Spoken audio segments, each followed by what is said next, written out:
What I'm going to share with you today is the work that was exhibited in Tijuana, Mexico, 2010, September 2010. And the task was a banner. And it's a 16 feet, the dimensions were 16 feet by what? 6 by 6, so quite large. And there were 35 international artists selected to participate in this exhibit. So when I was invited, I thought, you know, many of the other artists were just going to reproduce their art, whether photography or paint or whatever, and just digitize it and reproduce it under those dimensions.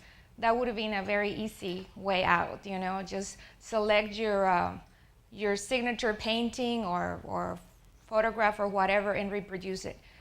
And I thought it was a great opportunity for me to go beyond that.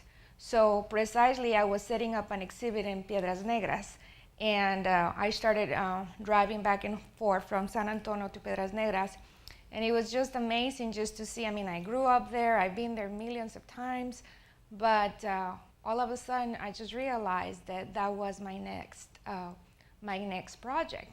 And what it was is just the contrast between, you know, just crossing the border, just the cultural, the language barrier, just so many things that it's just flipping the page and it's just so different. And even though I grew up, I lived, I smelled it, I ate it, everything, I just thought, that's what I'm gonna do. So it began with a beautiful, beautiful, just raw, pure white silk.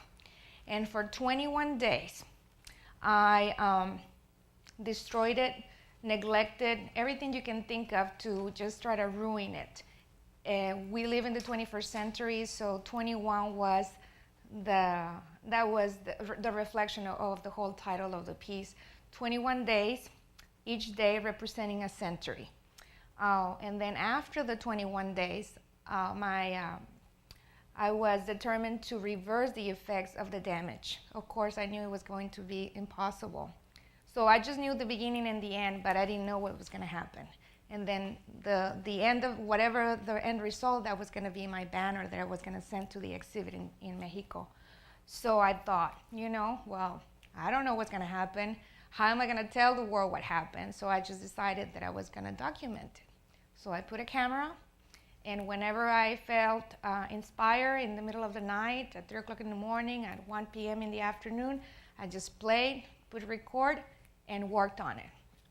So it was a lot of work, very, very intense. And then after everything was done, then of course I couldn't have a 42-day video. So I had to consolidate it into 21 minutes. You know, just for people to see what it was all about. So this is what I'm going to show you, 21 minutes. And the title of the piece is 21, Who We Are and Who We Could Become, or something like that.